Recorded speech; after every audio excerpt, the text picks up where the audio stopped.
Welcome into the latest edition of the Pump Fake. Jarrett Bailey with you as always, joined by my long lost friend who I haven't talked to in a while on here, Ben Raven, covering the Detroit Lions for MLive, the division winning Detroit Lions. First time winning the NFC North, first time winning a division of any kind since 1993. I was not alive yet. How old were you?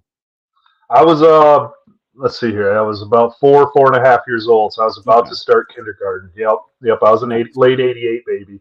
Okay. Yeah, I was a 98 baby, so it was before me. But we talk about how it's been for the players of this.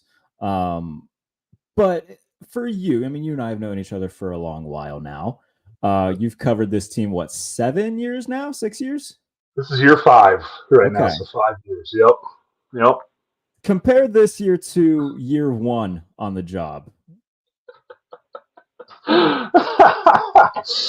Compare it to year 1, man. It's like if you ever I wanted this job so bad. It's like my dream job, and you get it, and the job's great. The people on the beat are great, but the football was dog shit, and the head coach didn't care about your life as like a reporter or like your job at all. So it was very combative and it was very confusing, and I kind of got taught is this the norm? Like I started in the Matt Patricia years, like in the dark times, like year 2 of Matt Patricia. So the shine had worn off, and it was just I didn't know, and I'm not even talking about the on-field success. I didn't know that I could have a relationship that I do with the coaches and the players that I do now. That I was like, is it always just going to be so combative? Am I always going to be the enemy? Is everyone going to hate talking to me? And it's just like, yeah, there are still guys like that, but Dan Campbell's the most genuine human being I've ever covered in any field. I got 10 years of full-time journalist experience across a lot of different beats and stuff like that. But Dan Campbell is the value he has added to the job by just being himself, just being genuine. And now the fact that it's paying off on the field is like, it's a new job, man. I mean, it's a new job. I mean, seriously, the schedule in the Matt Patricia years was coach press conference at 10:30 a.m., sit around for 4 hours, practice at 2. You go in the locker room about 7 o'clock p.m., empty. Nobody wants to talk to you. I mean, and I know it's like nobody gives a crap about this, but the Campbell schedule is streamlined and stuff like that. There's thought given into our lives and our jobs. There's an understanding. It's just it's two different worlds. It really is, from on the field to behind the scenes to in the locker room to sitting here right now. It's a brand new job. And in terms of the Dan Campbell, lineage and whatnot, I mean, this is year 3, and they went from basically the brink of hell before they hired him, and then moving off of Matthew Stafford and bringing in Jared Goff and going 3-13-1 in that first season to now NFC North champions in year 3. It's tremendous what he's done and what those guys have done. I've talked a lot about this crew that they assembled in the offseason, mostly of young guys, whether it's been Brian Branch or Sam Laporta or Jahmyr Gibbs. But talk to me just about the offense first and foremost, with establishing the run game and getting Laporta involved. With it's not just the Amon-Ra St. Brown show, and it hasn't been this year, and that has felt like that balance that they have in the run game and the pass game has felt like what has really driven them this year.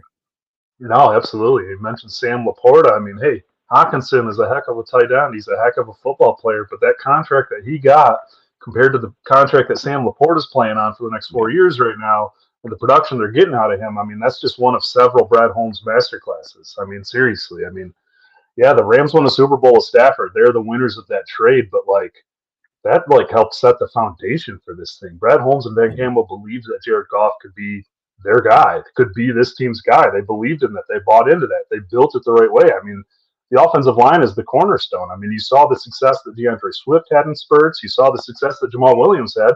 Led the NFL in touchdowns last year. He doesn't have a touchdown this year, not one. And it's just they upgraded their backfield. David Montgomery is – dude, if Dan Campbell could create a running back in a chamber, it would be David Montgomery. Seriously, they love that guy. I love watching that guy.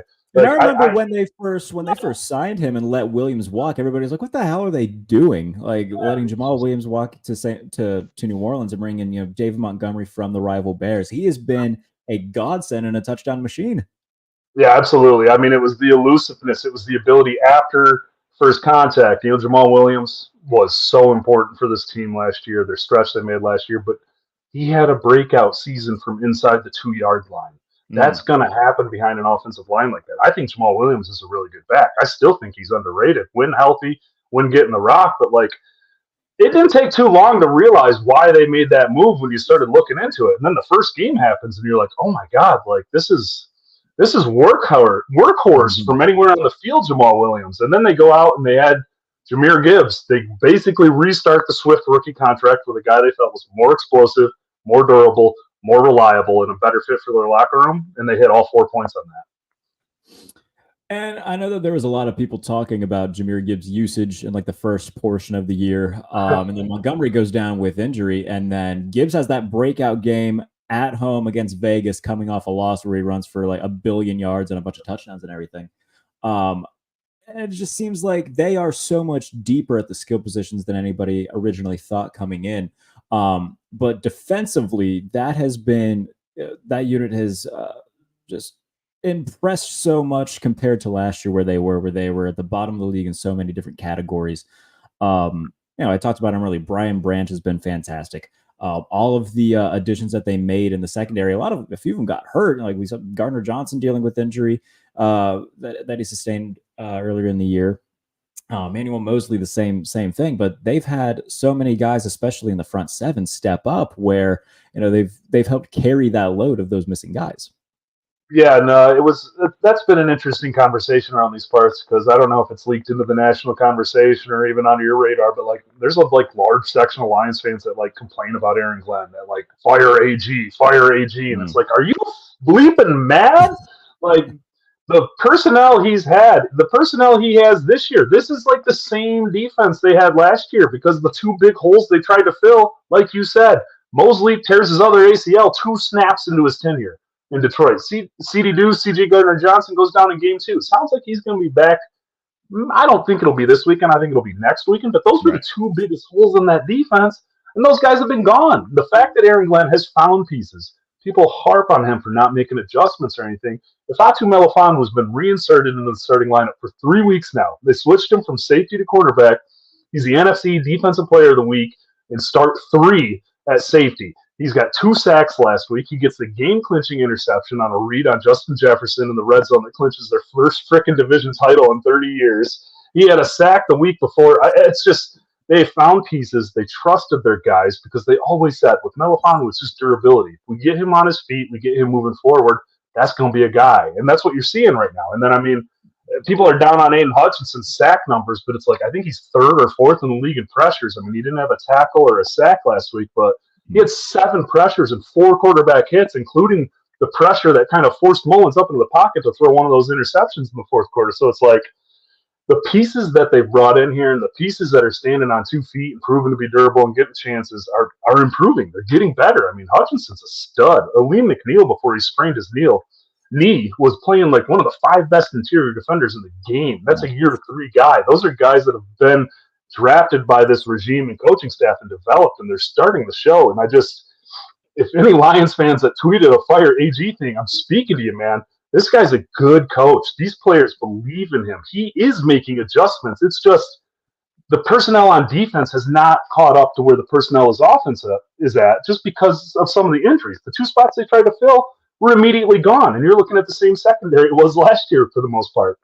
They moved some pieces around. They got better results, and I just think people need to chill on Aaron Glenn. I think he has the ability to be a pretty great defensive coordinator, and I think he's going to continue to get head coaching interviews around the league. I really believe in this guy. I've really kind of gone to bat for him and taken a lot of crappy emails going to bat for this guy, being called a homer and stuff like that, but it's just like I see it. Like, I really do see it. I talk to those guys in the locker room. It's like that's real. It's genuine. So it's just the thing about this defense is for them to win the division and make the playoffs, we said it just had to be league average. And that's what it's been. It's been great against the run. It's been up and down against the pass. It's right in the middle. So let's talk about the Lions in comparison to the other top teams in the NFC right now. Because right now, if they were to face Dallas, I think that they could absolutely hang with the Cowboys. If they were to face, I mean, the 49ers just looked very human against a Baltimore Ravens defense that had 4 interceptions on the night, 3 interceptions on the night against Brock Purdy. Philadelphia hasn't looked like themselves really all season. It's been, they were winning, and that kind of made up for the lack of explosiveness that we saw last year. But now that we've seen them kind of hit this this month-long bump where it's been up and down, it seems that there's a little bit of a internal fracture there. In terms of all of these teams, I mean, compare, how much you would like Detroit, let's say if they face the Eagles in the playoffs, if they face the 49ers, if they face Dallas, how would you feel with them facing up against the NFC's top dogs? The Lions have a good enough offense to hang with anybody. Like I fully believe that. Like the perfect segue. If the defense is playing okay, if the defense is playing average, they can beat anybody because that offense is good enough. Oh, you hear my dog getting? I do. That's like an occurrence every time that you're on here now. Is that the pup just needs the attention? What are you doing? But we're going to find out about the Cowboys here this weekend really soon because the Lions are going to give me 1 second. That's fine. I will riff through this. So there is one real possibility, everybody, that we see the Los Angeles Rams go to Detroit wildcard weekend should they get this 6th seed. And if Detroit's sitting at the 3, even if the Rams go to back with your dog. Yep.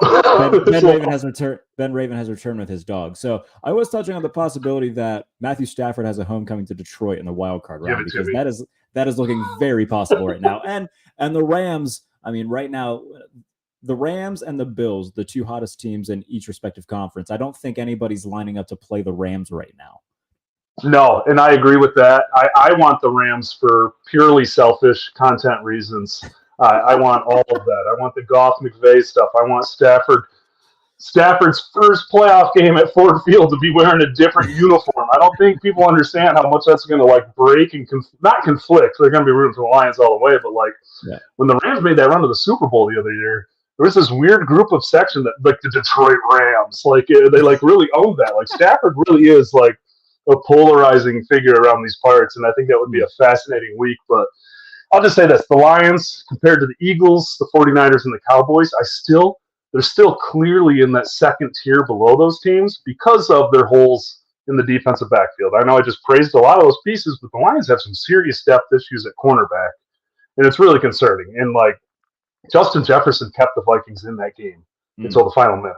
You're going to see A.J. Brown, Devonta Smith. You're going to see Brandon Ayuk and Deebo Samuel. You're going to see what C.D. Lamb does to this defense in 3 days. So it's just – and any quarterback resembling anything called dual threat ability is going to have a good day against this defense. They really do struggle with the contained stuff. They really do struggle with powerful wide receivers, good wide receivers. So I think I have them down a notch, but at the same time, this offense is good enough to beat anybody. It really is. This offense is good enough to beat anybody. They've already beat a lot of good teams this year. They go into Kansas City and they beat the Chiefs before we knew that they were going to have this weird year that they've had. I mean, this game this weekend is the definition of a measuring stick game because I know this Cowboys team has lost 2 road games in a row.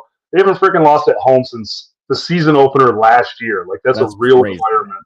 That's Tom Brady's Bucks were the last team to beat the Cowboys at home, and it's that's real. They're going to be honoring Jimmy Johnson at halftime. That place is going to be lit up big time. Dak is playing one of the most aggressive, best quarterbacks in the league. I guess I've been quiet on Micah Parsons this year. I've been looking into this year he's having, and it's oh my God, they have all the things that the Lions kind of struggle with. A freak defensive player. The last time they saw Parsons last year, and they turned the ball over 5 times against this Cowboys team last year in Dallas. Goff had 4 of those turnovers himself. Parsons forced 2 fumbles, I'm pretty sure. So it's a big time measuring stick game. Like I said, they can beat anybody. That offense is good enough to beat anybody. I think that coaching staff is good enough to beat anybody, but the defensive backfield and just kind of the inability to defend I'm not even talking the Lamars or the Justin Fields of the world. Any quarterback resembling dual threat ability, like this defense makes Geno Smith look like a dual threat quarterback, and it's just. So I do have concerns because Jalen Hurts is going to get his against this group. Dak is going to get his against this group, and I just think the 49ers and the Lions kind of mirror each other in a lot of the ways. But when you start looking in that mirror, you see where the Niners are a lot stronger than the Lions in a lot of spots and stuff like that. So I really do think they're tier 2, knocking on the door, but I do think there's a clear difference between them and those three teams. Well, if you want a fun little nugget, my boss over at USA Today Touchdown Wire, Doug Farrar, pointed this out earlier. All of Jared Goff's interceptions have come off of zone coverage, and the Cowboys play a ton of man. So could be a little bit of a built-in advantage for Detroit. They did zone it up a little bit against Miami some, but little nugget there from Doug Farrar. I like it. Let's transition into the big news of the day. Over in Denver, the Broncos benching Russell Wilson, and if you read Jordan Schultz's tweet as like a follow-up report, so for anybody who hasn't seen this, basically the Broncos wanted to bench Russell Wilson around mid-season, and what happened was the Broncos just kept winning road games and won like 5 in a row at one point. And so there was optically they could not bench him. The big thing in this is that they wanted him to waive his injury guarantee money, which is $37 million that would take effect in 2025. And again, they wanted to bench him around the midseason point. Denver was struggling. I think they were sitting at 1-4, 2-5 before they went on that win streak. And that would have made sense to bench him then. You could have avoided any sort of bad optics, bad PR, but then they kept winning. They got themselves in the playoff picture. There was really no way logistically they could justify benching him. Now, though, even though they're still only a game out of the playoff hunt and whatnot, they're coming off an embarrassing loss at home to a bad Patriots team. And I think this is Sean Payton and everybody saying, you will not be here next year. It doesn't matter if we have to cut you post June 1. We will eat what I think would be a $39.5 million dead cap if they do it after June 1st. It looks like all signs are pointing to the Russell Wilson being over in Denver. Just your overall thoughts on this whole fiasco. I mean, it's done. There's no coming back from this. There's absolutely no coming back from this. Excuse me. Sorry about that. There's no coming back from this. There's none. You are in the playoff hunt. Technically or not, whether you need the Chiefs to lose out and win out or not, you are in the playoff hunt. And you are benching the quarterback that you just sent your franchise into a decade worth of hell for. Yeah, you're in the playoff hunt. This is a purely financial move. I don't care what reporting comes out. I don't care what gets leaked out of this. This is a purely financial move. And I mean, I don't blame him at all because I'm looking at his contract right now and it's holy crap, a dead cap of $85 million next year. Yeah. Not 85 good. And it's just, while Russ was better this year, he's still we were kidding ourselves. It wasn't anything close to what Russell Wilson used to be. The numbers definitely make him if you only stare at the box where you say, okay, Russell Wilson's having a pretty nice year. But if you look at the on-field product, I mean, there was a lot of eating balls that he might have thrown in years past and got a little bit more aggressive with that led to sacks and punts and whatnot. The interceptions were there. I think he's only got 8 picks, but just looking at the raw numbers hasn't really told the entire story this year. I think the best example of that would be watching the first Kansas City game, where because they were what was the storyline going in it? He hadn't thrown an interception or something in a billion passes and his passer rating on a certain down. I can't remember exactly what it was. There was something stupid like that. But there was a very clear 3rd and 5, and he could have tried fitting a ball in a window, and he just eats a sack. And it was very clear. Oh, he's definitely that felt like he was preserving some numbers there. It hasn't been. It's been better than last year, but the bar for that was just so catastrophically low that isn't really saying much.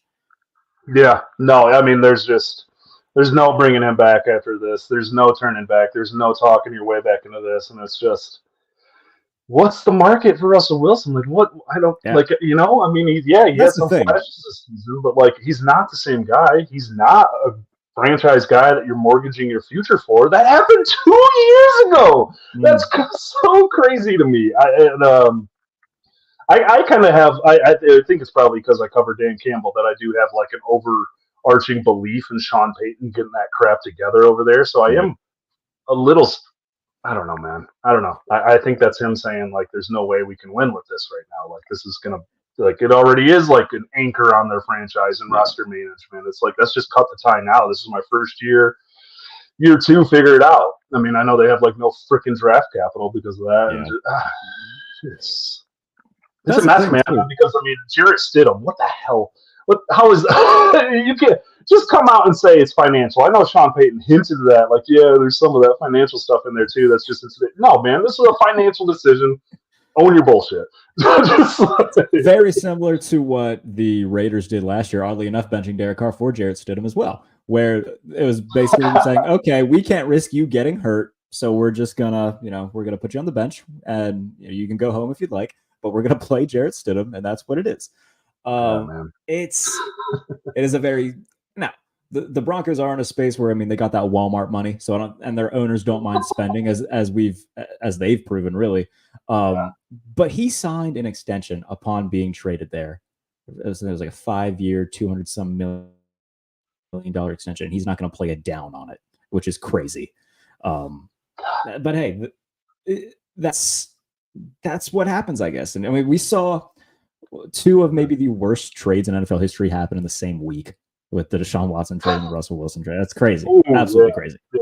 So crazy. So I see the Broncos do at least have their own first-round pick this year. I mean, maybe they can finally trade Jarrett Judy in that first rounder to move up and get a quarterback. I was going to say, maybe that's what they do. They, if you try to move up with Arizona, give them Jerry Judy in your first, see if you can snag a Jaden Daniels or a Drake May, depending on how the board falls. I think that's probably the best move that they can make right now.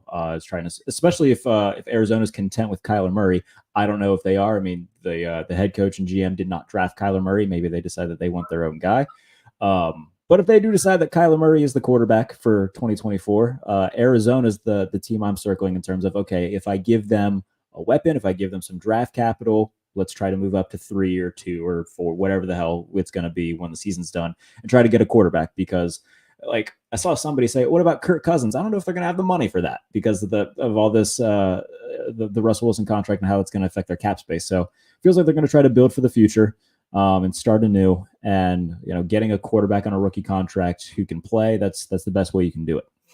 I was just going to say, I mean, even if they get QB3, if it's Jaden Daniels or whoever they see as QB3, like on that rookie contract, that's a better situation than working with right now. And bringing up the Cardinals and Kyler Murray, I just had the hilarious thought that'll never happen of Kyler Murray playing for Sean Payton. Dude, talk about oil and water. Like, that's just not happening ever. That would be a lot of fun. That is Dr. Jekyll and Mr. Hyde. That is never, ever taking place. Goodness gracious. Kyler's a wild card. It's definitely interesting. Kyler's, I mean, I would happily take him on the Steelers. So young. I'd happily, there's plenty of teams that would happily take him right now, and the Steelers should be one of them. How do you feel about Russ in Pittsburgh? No, I don't need that. Like, I'm good on that. I don't know. That's the thing. Like, where is he going to go? They aren't going to trade him because nobody's going to take that contract. Like, where's he going? Like, at the top of my head, I can't think of, like, Atlanta. I don't think that would be a fit with the offense. I think Arthur Smith is probably going to be gone, but I don't think you go to Atlanta. Washington. Gross. Yeah. Under new ownership and whatnot, that could be a lot better, though. I think that, Josh Harris and everybody has that. I mean, we've seen Russ, man. We know what Russ is capable of. I mean, I know he's older. I know he's been through some weird stuff and some personality changes and stuff like that. But there's still a smart, talented veteran quarterback in there that's played on some of the biggest stages and won and looked good doing it. So it's an interesting case. It's an interesting case. What if the Jets are like, all right, we'll have Aaron Rodgers and Russell Wilson. We'll just. That is completely satirical. Don't worry for anybody like punching air. But just for the memes, that would be the most meme-worthy, completely opposite human being quarterback room that there's ever been. It'd be great. I know. The Aaron Rodgers stuff, I'm completely done with it and annoyed by it. But I'm just like, is he seriously going to come back and play for the freaking Jets next year? Like, this is so crazy. It's so fascinating to me. all of it, like, when you get to this point and you look forward to, like, the off-season storylines, they're always fun. But let's talk about the MVP race, because it is now seems to now be like a 2-dog race to most people, where it's either Lamar Jackson in Baltimore. I mean, the Ravens have the number 1 seed right now. He's been the biggest difference maker, maybe of anybody around the league, or it could be Josh Allen in Buffalo. The only thing going against Josh Allen right now is that his team's 9-6. However, if Buffalo wins out, if they win the AFC East, you look at Josh Allen's numbers right now, man, they are ungodly good. I would have a hard time in that situation not giving it to Josh Allen. And not only because by the way, I acknowledge my Josh Allen bias in this. Like, he's my favorite player. Bills Mafia has adopted me as their own, and it's very kind. But, if you look at the numbers of both Jackson and Allen, Allen's got 16 more touchdowns than Jackson does in terms of total touchdowns. And I understand, I'll throw the context in with that Gus Edwards and Justice Hill have both been touchdown vultures from inside the 10. Like, those are touchdowns that in the Greg Roman offense, Lamar Jackson gets, and not those two. I get that. And I wouldn't be angry if Lamar Jackson got it. Like, both of these guys I feel like are very deserving. I'm just saying, if I had to pick one that I think is the MVP right now, it would be Josh over Lamar. It's a hard conversation because I am so ready for a non-quarterback to win this award, and I just don't think it's ever going to freaking happen. I think that AP is probably going to be the last one we ever see.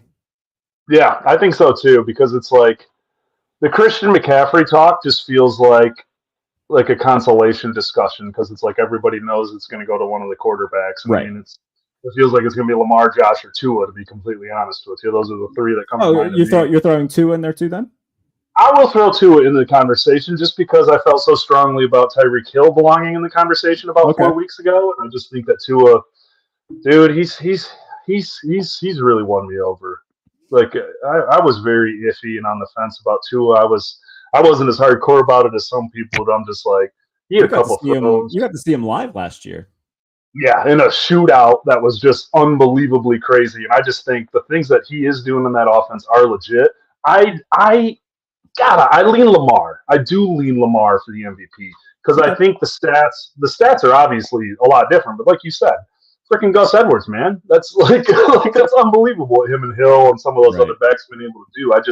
The growth of Lamar Jackson, like, seriously, this offense under Monken and like what Lamar has done in it as a quarterback, in the pocket, under pressure, downfield. In the first year of the offense too, like this, I think a lot of people, myself included, expected this offense to take some time. Nah, man, like the Ravens have been really good all year, and they've been really good offensively. And seeing him grow as a passer from year one as a full-time starter to now, I mean, it's night and day, and he deserves all the credit in the world for that. I mean, that Ravens team is the only team that made the Lions look like jokes this year, and that was some of the most perfect quarterback play I've legit ever seen in my life against while covering the Lions. It was like, my God, this is exactly what this offense was supposed to look like, and it's all him, man. He's completely. It's not easy. He's already a world beater. What he was, he's already an MVP. Right. The growth he has shown as an experienced quarterback, while just being 26, still is just. He's a super freak, and I really think that what he's done this year, changing his game a little bit, adapting that offense, that's MVP type stuff. And I think the Ravens, and it's not even them being the powerhouse that they are right now for me. Put 2 more losses on their resume, and I still feel the same way. It's just a little easier to call for Lamar when the Ravens are rolling and beating the Niners down when they are. But it's just I look at him and I'm like, that's the biggest game changer in the league this year, Lamar Jackson. That guy in this offense, being able to throw the way he is while still being himself, that's stupid. That's a cheat code. And you look at how both he and Josh are, what they're doing with what they have around them. It's not they don't exactly have the 27 Yankees as their as their supporting cast. This isn't the 07 Patriots that they're rolling out there. Outside of Zay Flowers for Lamar, it's Rashad Bateman, who's always hurt and hasn't even come close to living up to being a first-round pick. It's Nelson Aguilar. It's Mark Andrews has been hurt for the last month as well. So he's doing it with Isaiah Likely as his tight end. We mentioned the running backs. I don't think anybody's laying awake at night. How in God's name are we going to stop Gus Edwards? Everything runs through 8 on that offense. Same way that it runs for 17 for the Bills. Like Stephon Diggs for the past like month has been largely like, I'm not going to say a non-factor because obviously defenses are going to be like, okay, we're going to take away 14 and make somebody else beat us. The only problem is that James Cook has come alive and helped them a lot. But you look at the other receivers that they have. Gabe Davis, I saw it on Twitter. He's a fascinating player. I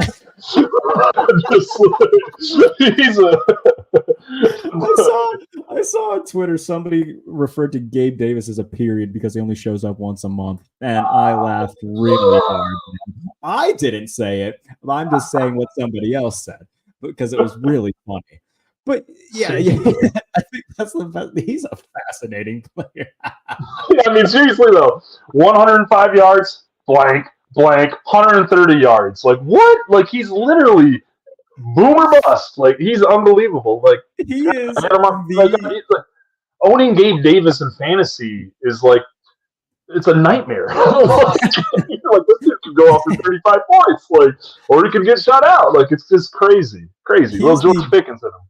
The definition of boomer bust. He's either going for 8 catches and $140 with 2 touchdowns, or he's not getting a catch. I think there's like 5 games this year where he has 1 or 0 catches. He just doesn't show up. He's getting cardio for however long the Bills have the ball, and it's hilarious. And outside of Gabe Davis, like it's Deontay Hardy, Khalil Shakir, Trent Sherfield, like none of these guys on either the Ravens or Bills offense is a world beater. We point out Diggs and we point out Mark Andrews, but both of them have had their struggles for different reasons. I think I saw a stat. Stephon Diggs hasn't had a 100-yard receiving game in like 7 games, almost 2 months.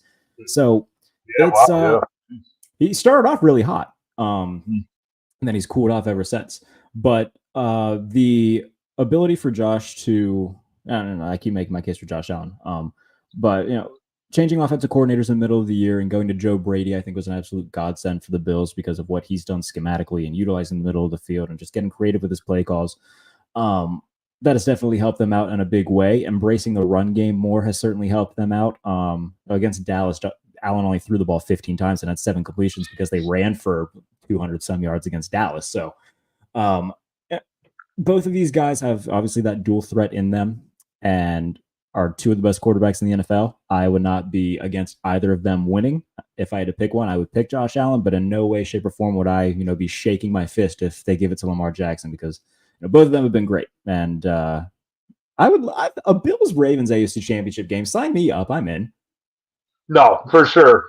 And I'm with you, too, about Lamar. Like, if it's Josh, it's like, yeah, the TD production's there. He's got like 15 freaking rushing touchdowns. He's got up and down production from his receivers while getting like Lamar and Likely getting a crap ton out of a young tight end or something like that. But yeah, it's just I will say this: if McCaffrey scores like 8 touchdowns over these next 2 weeks, I want to see his name get a little higher. I hope he does. You know what? Let's make it more interesting. I want to see Tyreek Hill have 300 receiving yards in the next 2 games. Just crack 2,000, make this a little bit more interesting. And in that case, like if Tyreek does somehow get to 2,000, or if CMC does do what you just get 8 touchdowns in 2 weeks, and they still give it to a quarterback, then I think that we might as well just stop including other players ever in the MVP conversation. Make it a different award if it's just going to be the quarterback award. Like, we all understand that it's the game's most significant position. Nothing holds a candle to the importance of a great franchise quarterback. We get it. Rechange the name, or like best quarterback. Like, I don't know, man. It just is like, there's got to be something. I think the closest thing that they do to that is like they have the MVP and then they have like the offensive player of the year. So like it's still there, I guess. But I do understand. Yes. That is fair. But regardless, I get it. But regardless, going into this weekend, 2 weeks left in terms of, until we get to the playoff picture. If you had to guess right now, who is Detroit hosting to kick off wildcard weekend? Rams, man. Destiny. It's destiny. Stafford and those Rams are coming to Ford Field, man. It's happening. It feels real. It feels like it's going to happen. We'll see. The Lions can obviously get to the 2 seed. They still have an way outside shot at the 1 seed, so they're still playing for something. But right. I mean, we're all like, holy crap, this is happening.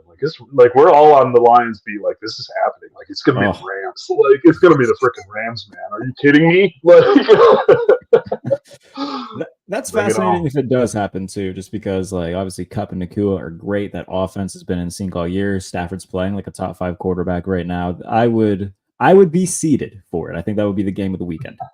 Hey man, I mean, where's Matthew Stafford in this MVP debate? Like, not even joking around the way he's been playing down the stretch. I For mean, the past month and a half, he's easily been a top 5 quarterback in football. He's been great. I mean, they're nowhere without him. Like, seriously, I know they got a lot of pieces, but like what he has been able to, I know Puka's talented. He's a perfect fit there, but what he's been able to get out of him while feeding him the way he's been feeding him, and then Cup comes right back in after the freaky hamstring deal. Like, the stuff that Stafford's doing out there this year, I mean, that's why you trade 2 first-round picks for a guy like that. And it's just like, he's got to be in that top 5 conversation for an MVP. And it's like, as great as Goff has played his time this year, you look over at Stafford and you're like, this is what we were talking about. Like, this is a guy that can win a game with his arm.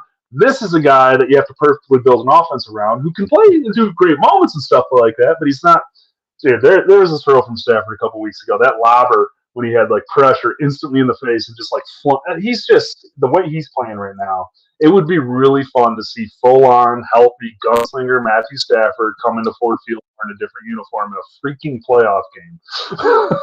I'm all for it, man. I'm here for the chaos. And like I said, I think that would be the game of the weekend, just because of the storyline going into it. And both teams are great, obviously. It would be a lot of fun. It'd be Monday night at 8:15. I hate that there's a Monday night playoff game now. I don't know how you feel about it. I hate it. I'm so freaking tired of primetime games. I'm so tired, man. I'm so tired. And I'm just like 6 primetime games this year for the Lions. Like, last year we lived in the 1 p.m. Sunday slot on the Lions beat. Like, we miss our 1 p.m. Sunday slot. But hey, it's exciting. It's fun. But like, man, it's been a ride. I'm sure it has been. Like, I mean, we kicked off the show with it, going from year 2 of Matt Patricia to now Dan Campbell and the boys, Stone Cold Dan Campbell and the boys, with going to possibly the number 3 seed in the NFC. It's exciting stuff. Will I be seeing you next month in Mobile? Hey, that's depending on the Lions right now. Oh, that's you know what? That is, I didn't even take that into consideration. Yeah, we had cursory conversations about that at my company today, and if I'm free and able to go, I'm 92% sure it'll be me. So okay. I hope so. I was gonna bring that up too, like, hey, I might be covering a playoff team and have some bigger stuff going on. Right. But I want to be back in Mobile so bad, like that, having the first year jitters and the experience under my belt now. Like, I'd love to get back and have a little more fun and stuff like that. Absolutely. Well, if I don't see you in Mobile, I'll see you in Indy at least for the combine. So back at home. yes, absolutely. It'll be a lot of fun. Well, regardless, we will do this before the playoffs are over. Before hopefully wildcard weekend. We'll see. We'll play the schematics game and see what happens. But I always love talking to you, buddy. I always appreciate you coming on. Love you dearly, and we'll do this again soon. Man, I love and miss you too, man. I hate this. I think I've seen you like 3 times virtually in like 6 months. I know. No, we need to fix that. We'll make sure, like I said, playoff time, you will be a fixture here, and we'll talk nothing but Lions and Matthew Stafford piss missiles. It'll be a good time. But I appreciate you coming on. What'd you say? I was the last winner of the most recent Trivia Bowl, so I'm ready for that season to come back around. Yeah, don't worry. Once we hit the off season, like the week after Super Bowl week, that's I'll cue it up. Don't worry. But appreciate you being here. Appreciate everybody for tuning in to the Pump Fake. We'll be back later on in this week to preview Week 17. 2 weeks left in the regular season. It's coming down to the wire for both conferences in terms of the playoff races. So we'll get that all covered starting this weekend ahead of Week 17. Join us then for the Pump Fake. We'll see you soon.